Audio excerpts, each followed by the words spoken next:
Hello and welcome to Emerging Aurora's Off the Cuff, the podcast that brings you the inspiring stories behind the local businesses driving our community forward.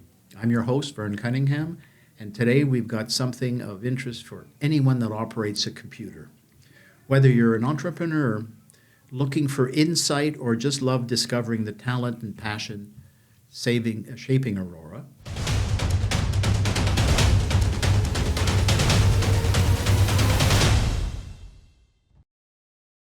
this episode is one of knowledge about the threats and solutions to internet security. Our guest today, Mahdi Raza from SiberX, is bringing insight through education on cybersecurity content. Welcome, Mahdi. Thank you. Thank you for having me. More than welcome. Now, let's start with your story. What inspired you to open your facility here in Aurora, and how has the town shaped your journey? Well, so what we have here is a cybersecurity escape room. For those that have attended an escape room is really a challenge that you have to escape from, whether it's a horror escape room or detective type of escape room. And so I've participated in escape rooms in the past, and one night I was just, in one of those eureka moments, and I said, how do we bring cybersecurity into escape rooms? Now, I've always loved the humanistic side of educating people and training people, and I find gamification is the best way to teach people.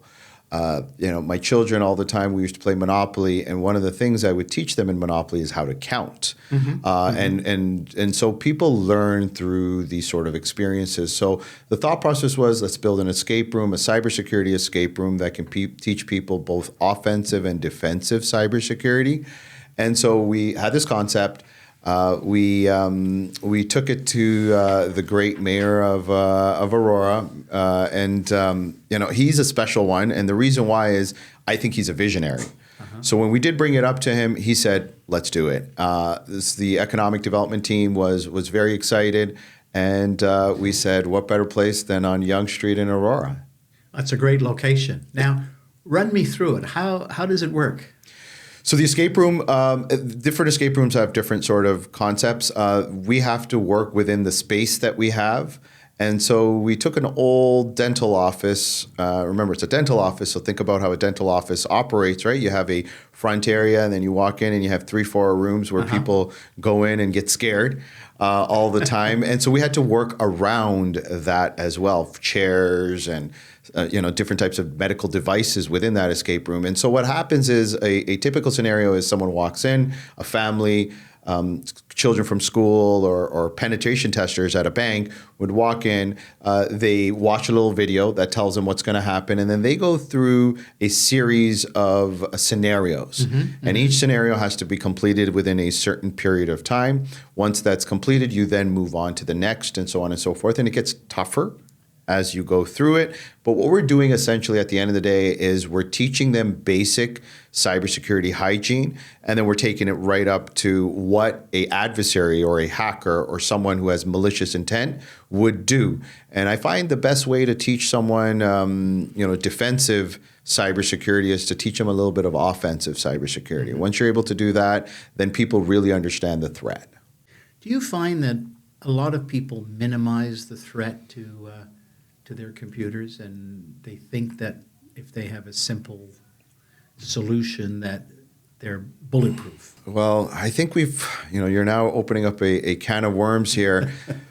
The problem comes down to we've allowed ourselves to give all the data out there. If you look at all the social media, we tell everyone our birthdays, we tell everyone our friends, we tell everyone what kind of meal we ate the other day. We're divulging that information.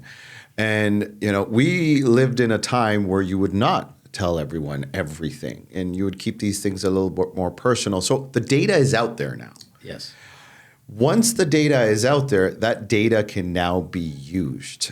Or misused. Yes. And so even if you look at your terms of services on Instagram or Facebook, you will notice the terms of services there have been modified over time on how a corporation even uses your data and what type of advertisement they do and how they use that information.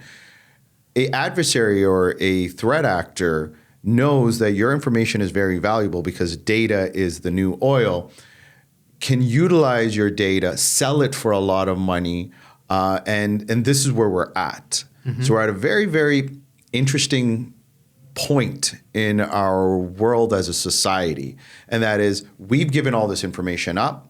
The information could be used now. How do you protect that? But now the problem here, Vern, is I'm posting up, and this happens every year in September. We post up pictures of our children, all going to grade 6, going to grade 5, grade 4. And they have the little logo of the school that they're attending. And you have the color of their bag and their color of their lunchbox and all of this stuff. We've divulged this information to someone who has malicious intent, let's say. How do you make them realize that probably not a good idea? And so one of the ways to do that is to give them training. Yes. And so there's multiple ways to train people. There's social media ways. Governments do all sorts of great things to tell people to be careful with the information that they give. We tell our children, don't give this sort of information. So one of the ways was this escape room is to teach someone. Great. And I think it's very useful. The concern I have personally is with the advent of artificial intelligence, or AI is a shortened version of that, is that we hear stories now all the time how people are using AI for nefarious reasons. And how does AI impact the security of computers? Well, AI now allows people or allows systems to work more faster than a human generally, right? So now, for example, with AI, I'm able to make your voice. And I'm able to take your voice, this clip here, throw it into a system, replicate your voice, and then give your loved one a call and say, hey, I'm stuck. I need some money. Can you email me money? I've already know who your son is or family member is because you posted it on social media the other day. I know a little bit about what you like, what you don't like, and I'm able to have a full conversation with you. So this is how AI is being used with misinformation and disinformation. I'm sure everyone has seen, your viewers have seen funny memes online with Joe Biden or Trump hanging out together, having dinner. These were all created by AI. So there's multiple ways AI is being used. One of them is for public deception, and these threat actors are using it. Then there's systems where AI is being used. Now, AI is also being used for great purposes, and that is to help our defenses, because something that a human would do and go through logs or look at archives of information, an AI system can do that faster. So if there's a breach, it can respond faster. So there's a balance of pros and cons. What's coming in 2025 and 2026 and 2027 with AI, some people out there talk about Skynet, and for those viewers that have watched Terminator, will go, wait a minute, something crazy can happen here where AI officially takes over man or human. But I'm hoping that the humans will prevail. Well, we all hope that, of course. For our no, but it's frightening times, because not only is AI problematic, but quantum computing is also problematic, coupled with AI, because then what happens is that you get the intelligence or the algorithms in AI, but you get the processing in quantum computing. So it's done instantaneously instead of waiting a couple of hours. And on one of the seminars that you held, there was a presentation by Microsoft there, and I made a copy of it, and I was really kind of blown away by the fact that it says that it takes 2 hours for attackers to access your data and to move through the data. 2 hours. So it's a whole new world out there. And you're right about the fact that we all take pictures and we post them of where we are and our children and so on. And we're just exposing ourselves to a lot of potential issues. Yeah, and just for your viewers, from a quantum standpoint, a lot of people, this is, I think, the fastest way to understand quantum. I find it, a lot of times I bring in the humanistic side. Imagine a library today. So this is without quantum. Imagine the Robarts Library downtown Toronto, and I took this little yellow thing here and I put it inside a book, inside a page, closed it, put it up on the shelf, and thousands of books there. Currently, the way systems work is it's going to look at every book, open it up, go through all the pages, and eventually get to this. Quantum is a little bit more crazier in terms of what it will do is open all the books, all the pages at the exact same time and find this. Yeah. So speed of processing, as you're mentioning, happens. Now you tie that in with 6G. We're 5G right now that's being widely adopted. So you tie in AI, quantum, 6G, and now you can see how you can have a robot on the street that acts as a police officer, for example, or a caregiver that can make decisions fast, meaning there's a threat of a car heading towards a person, and it will help save that child and risk its own life from that child being hurt by that car. Because you can process the information faster, it can make decisions faster, because all those things have come together. So we are entering a very interesting time, and I hope Arnold Schwarzenegger doesn't come back. Brave new world. Right? Brave new world. The Aurora has a unique community feel to it, and I'm glad that you did locate a facility here. I think it's a good thing for the community, and I think it'll inform a lot of people about it. And it's important that we do get the message out about the dangers that happen. I get it now on a computer when I'm looking for something, and it says, Chrome wants to know your location, allow or don't allow. And in the past, I would have said, well, it doesn't matter if they know where I am, so I don't allow. Now I hit don't allow all the time. I don't want them to know where I am. There's no need for them to know that. And I don't go to any exciting places anyway, so why tell anybody? But anyway, Right. This uniqueness about Aurora is good. There's something about the local culture or people that I think gives organizations an edge. Do you agree with that, or did you find that? 100%. And I don't say that just because, so I'm a second generation Canadian. I was born and raised in Scarborough, grew up in, Scarborough. Well, what's interesting is your mayor is from Scarborough as well. And what's interesting about Scarborough, and those that have grown up in Scarborough will know there's a little bit of an edge you develop in Scarborough. And you also develop something very interesting, which is the understanding of how to deal with multiple people. Yes. Scarborough was known to be a melting pot and still is of immigration during my parents' times, which was in the early 70s, but even today. You drive through Scarborough, every street you have different dialects of different food and different culture. So Scarborough has that little bit of an edge. Growing up in there, you realized a lot of things and how special we were. Moving around, looking at York region, Peel region, Durham region, et cetera, and our business is located in Richmond Hill, Thornhill. The fact of things that Aurora does is very unique to any other municipality, I believe, in all of Ontario. The fact that I'm sitting here and having this conversation, other municipalities don't have this, what we're doing here. The fact that your mayor is vested into this doesn't really happen. I'll share a very quick story. We do a lot of events, cybersecurity events across across Canada, and multiple events. We've invited the mayor to these events. Majority of the dignitaries that come and they go within seconds. They do their 5-minute talk and they're gone. And I understand they're busy and they have other things to do. Your mayor will sit throughout the whole day and really engage with people, connect with people, and actually learn. So I feel that it's not just lip service, and it's really, he's vested into building this. So that's number one. Number two, it's your community as well.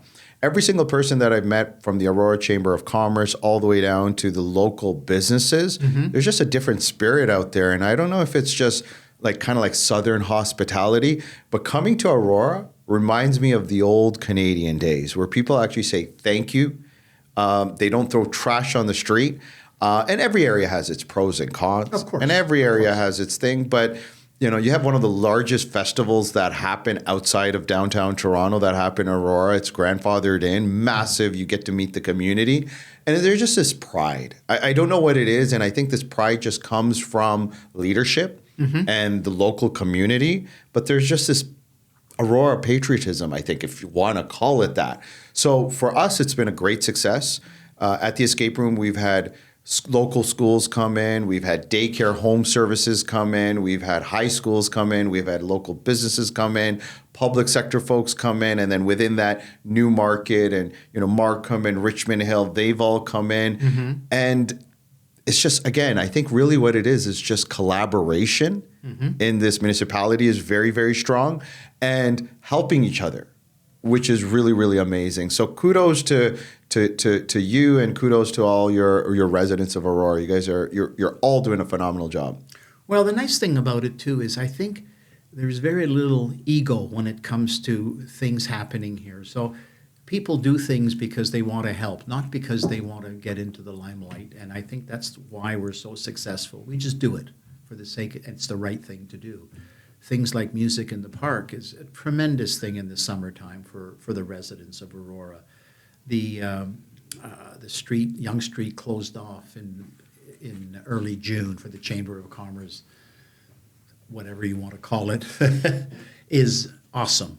A lot of people come here, the vendors come here, and you just walk the street and you have a good time. And I think it's being duplicated now in other places. One thing of note, too, is the Senior Center in Aurora has close to 1,700 members. And I think it's one of the most successful senior centers in Ontario, if not the rest of the country, but Ontario for sure. And that means the town cares. It means our mayor cares, the councillors care about the elderly population in the town of Aurora. And that filters down because all the people see that and they recognize that. Mayor Maracas is, as you said before, really a trailblazer because he is very heavily involved in social media, keeping everyone aware of what's happening and so on. And that's important too. Communication is critical. You just can't sit in your ivory tower and make decisions, but you have to get out there in the street, meet the people, talk to them, and then tell them what is happening. So I like Aurora. I love Aurora. I've been here for 35 years, Wow. And hopefully I'll be here for another 35. Well, that's pushing it, but And I just want to echo your sentiment on taking care of the elders. They are the fruit of our society. If you're not able to, me as a father with 4 children, and my parents, alive and elderly as well, it says a lot when when your children ask you, Dad, why are you going at 6 a.m.? Where are you going? And you say, well, I have to go take grandma to the doctor's. And they see that and they go, whoa, okay, that's important. The same thing here, right across our escape room, there's a beautiful senior residence that is being built out. And that's one thing that I've noticed is the care and compassion towards our vulnerable folks, which is our senior citizens, which at the end of the day are our mothers and fathers, resonates and builds that pride. And I guess that's what it comes down to, is that civic pride. Yep. If you can take care of your elders, which no one ever cares about, then you're going to take care of garbage on the street. You're going to pick it up. And that's what I noticed about Aurora. So kudos again to you. And I didn't know you were a local resident for 35 years, so I'm sure you have a lot of stories to tell. well, some of them not all as good as others. It's never perfect. All happy. And I think that the organizations, the service clubs in Aurora are all very active as well, helping out the community in other areas. We have the Welcome Table, which feeds up to 120 people every week. Amazing. At no charge to them. And a lot of other organizations like that do things for the community. And these are things all under the radar of most media and so on. You don't talk about it. Well, you see the reflection. You see the reflection of it at your annual summer event that you talked about, because we had the opportunity to participate front and center because our escape room was located right there. Yeah. And so I've never attended it in my life. I heard about it all the time, but living in our areas, you just never go, hey, let me go out and spend the day at the Aurora festival. And so when I was there, I was flabbergasted at the community and the way everyone is engaged, and just it was packed. Oh, yeah. And you can tell that people actually care. And it was beautiful. I mean, people were there from morning to night, and it was just kids and elderly and just dogs and everything. Yeah, Everybody's there. It was like, where am I? I wish every municipality was like this. And the nice thing about it too, and this is what I find about Aurora, is culturally, we've accepted all cultures in Aurora, and we support all cultures as well. So we don't have this division that a lot of areas have, where I don't want to go there because those are different people than we are.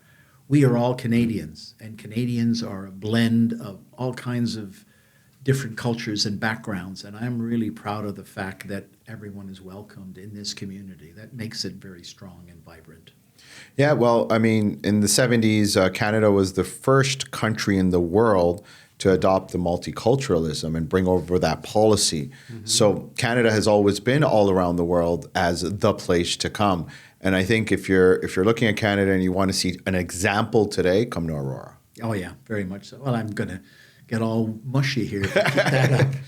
Okay, now talk about your business. We know running an organization such as yours, or pretty much anyone, comes with ups and downs. What's been the most surprising challenge that you faced, and how did you overcome it? I think it comes down to how do you educate something technical, complicated, and not top of mind to the average citizen and the importance of it. 5 years ago, cybersecurity wasn't top of mind because people just like how you said yes to location. Now you're, wait a minute, I'm going to hit no. Yeah. So there has been, and number two, there's been breaches that have affected us from public libraries to governments to CRA recently, and so now it's in the media.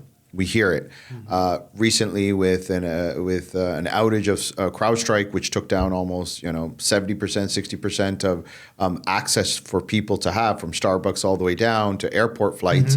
People now go, oh my God, we're at an oh my God moment. Absolutely. So how do you educate a small business who is struggling after COVID, financially, geopolitical, geoeconomic situations around the world that can be attacked? And you have local businesses here that have had this situation and now are really going to go through a lot. They can't receive payments, they can't service their clients, their data has been breached, and they're in a very, very vulnerable situation. So how do we make it real for them? How do we make them understand and make the right precautions? And how do we teach those in the future? And so that's been the biggest challenge is, and it really, and I'm one of those people that a lot of times they say, don't say these words, but I will.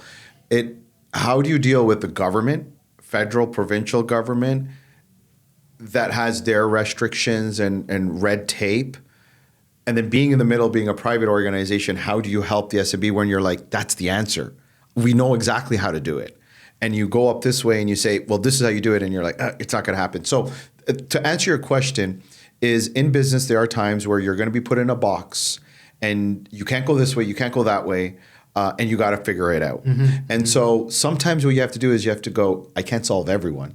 We can't solve all 98.4% of SMEs, SMBs in Canada. I can't solve those businesses, but maybe I can help 10. And so sometimes you have to look at things and kind of bring it down granular and say, how do you help those around you first? Once you're able to, now you move on forward. So it's about just resiliency, taking a situation that's kind of taking you down and put you in a box and coming out of it. Yeah.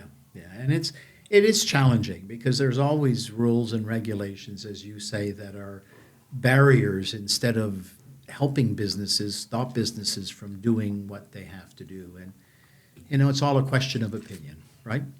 100%. For some people, that's a good thing. For other people, it is not. And it's a PR thing in a lot of cases. And for some people, and exactly what you said, for one organization, the door closes, the other organization, the door opens, and it's just finding the right balance. And it's about finding the right balance in your personal business as well.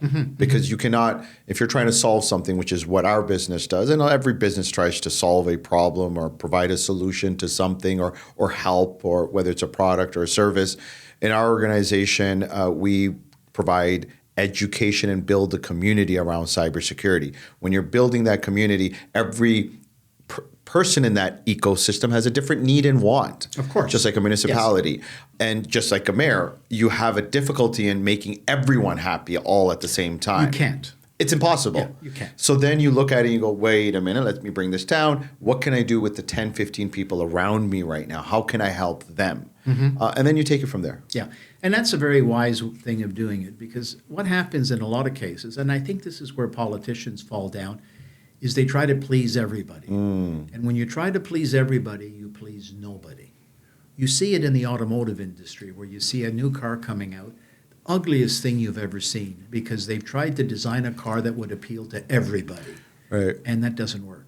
So I think your approach is a very valid one and will be more successful as you move along. And I think you're hinting at the Cybertruck, which is, I saw probably 5 of them today, and there was certain angles where I was like, that's a good looking car. And then there's certain angles where I was like, oh, what the hell happened there? I was one of the first people to register for the Cybertruck. While Elon Musk was slamming the truck, I quickly went online and I registered. I paid $250 or so, and I got a spot. But over time, I fell out of love with it, fell in love with it, and even today fell in and out of love with it. And I think that's how life is sometimes, right? And especially in business as well. You may think, hey, this is an opportunity. So you always have to be nimble. You always have to, the only thing constant is change. Yes. You may like something today and tomorrow may not, and it's okay. No, of course it's okay. There's nothing wrong with it if you like the Cybertruck today and you don't like it tomorrow. But yeah, that's the lesson of the world. But you see it in a lot of cases. And you know what? I think we're all adults and we work our way through it regardless. Now, if you could collaborate with other local business leaders in Aurora or York Region, who would it be and who would you love to create something with together? Well, with Aurora, it would be the Aurora Chamber of Commerce. I think the folks there, Sandra and all the folks there are phenomenal. Allison as well. So first of all, and just generally, you would always want to go to the Chamber of Commerce, but the Aurora Chamber of Commerce is number 1. Number 2, food. People always love food. Food is, the greatest thing in the world. And so obviously local restaurants, local businesses, and you have some really good food in Aurora, by the way. It's some of the best fish and chips, I think.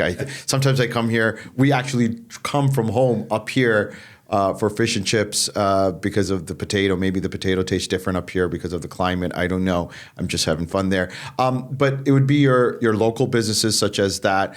You see a lot of other local businesses like Magna and so on and so forth, powerful organizations that are in Aurora. And then you have a lot of really cool schools up here. Yes. A lot of very, very interesting and a lot of homeschooling as well, which is very powerful. So for us, narrowing it down to cybersecurity escape rooms, because that's what we're talking about today, is to continue to do what we're doing, which is working with the local community. Even your newspapers here are pretty awesome. Because you go, wait a minute, no one reads newspapers anywhere, but in Aurora, for some weird reason, people read newspapers. And I think it's because of the larger elderly population here, but the information is out there. So we found there's no one answer to give you an answer. The answer was everyone we went to in Aurora, local businesses, local organizations, nonprofit organizations, your education system here, even your public services folks here, all of them have been phenomenal. And I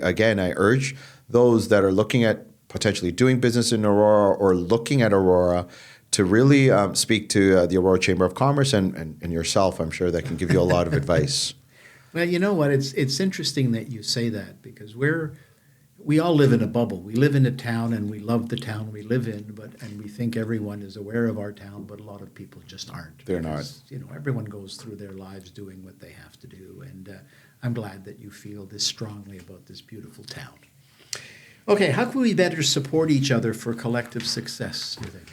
You mean the town? Or just generally? People, business generally. I mean, you opened up an escape room and you're covering a lot of different segments of the population.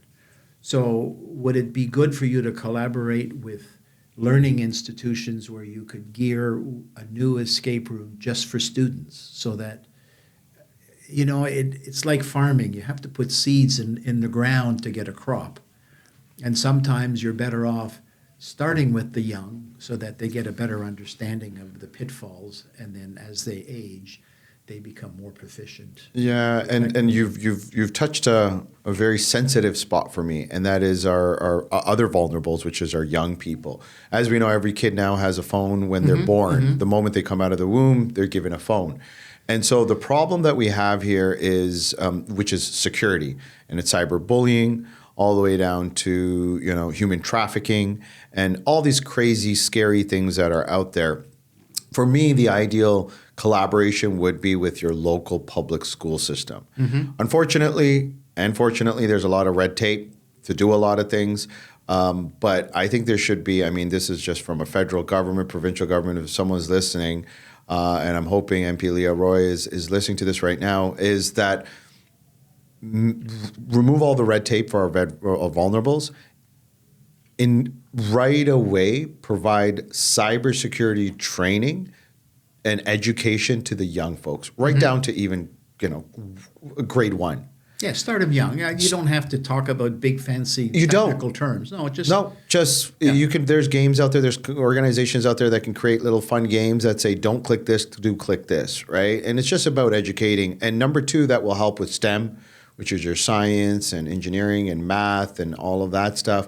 And it'll allow actually young girls and young boys to get into cybersecurity. It'll get them excited about it. But at the end of the day, they'll educate their parents about it. And so you have this really cool, as you said, seed that then sprouts into this jungle where now we've secured our next generation. We have the opportunity right now where we can't fix right now. Everyone else says, it's broken. We can't do anything about it. Correct. We can. But what we can do is build a tree that leaves a shadow so our child can sit in that shadow and be comfortable. Yeah, the danger that a lot of people have is they think of the immediate, not of the future. And the immediate needs always outweigh the future one. But you're right, the children are our future. And if we don't train them properly, or educate them properly, I should say, train is maybe a bad word to use, then we're doing a disservice to them and to our community. Another question I have is, how portable could you make escape rooms? Super portable. You could take them anywhere and everywhere. That's the beauty of escape rooms, is exactly that. Think about this. Children, when we're young, we go through something, a fire drill. Right. And in that fire drill, the whole thing happens. I don't want to take too much time because I know we're limited here, is when you come out of that, whether you're 5 years old or 12 years old or 14-year-old, you remember that till today. Absolutely. Yes. Because it was real. You felt it, you could smell it, you could taste it, you can feel it. That is the experience that we've given with these escape rooms, is exactly that. Now, you could bring that into a classroom. You can mobile it. You can into a gym at a school. In a gym, you can get kids involved that develop an escape room. You could take the grade 6s to build out an escape room. You could take, you could bring school students from high school that come into grade 2s and grade 3s and teach them. Because you and I standing in front of a grade 3 class is boring. But bring that with a 16-year-old kid in grade 7 and a firefighter standing beside them. Now it's fun. Now it's, whoa, I want to see this, right? And so the ability to bring cybersecurity, whether it's through escape rooms, whether it's through video games, whether it's through VR, whether it's through just standing and talking about basic things, I think is critically important. I do speak at certain schools where I come in and do that, and it's huge for them. The problem is we haven't made it a mandatory process. It should just be, and I'm sorry to say, like math, science, geography, there should be a course on cybersecurity because it's the biggest threat, both personally to a person and for businesses. Okay. Now, in closing, what tips would you have for anyone starting a learning facility or business enterprise in Aurora? A learning facility or a business enterprise in Aurora? Well, number 1 is go to your local Chamber of Commerce. Number 2 is look at the local Town of Aurora website for your information on businesses. Then you have the Province of Ontario website that kind of gives you a little bit of information. And then you have the Government of Canada that gives you information. Number 2 is come here. Go for a walk down Yonge Street, walk into local businesses, shake hands with people, meet people, talk to them, ask them. What do they like about the town? What do they not like about the town? What's the best way to sort of figure it out? Number 3 is go and hang out at the parks. I know it sounds creepy, but what I mean by is you get to really find out what the neighborhood is like and what kind of people are there. I find that one of the biggest advantages in my sort of world is when I was in real estate before is you would just tell someone, hey, can I know about the area? Go to the park. You'll find out very quickly what that's like. So really, if you're going to come over here in town of Aurora and you want to open up something, a business, understand where you're coming into and find out what other businesses that are similar to yours as well and what they've been doing and where their successes are. Last but not least, I think is I know the mayor is great and the economic team at the town of Aurora is great. Speak to them. See what kind of things are out there that can help support them.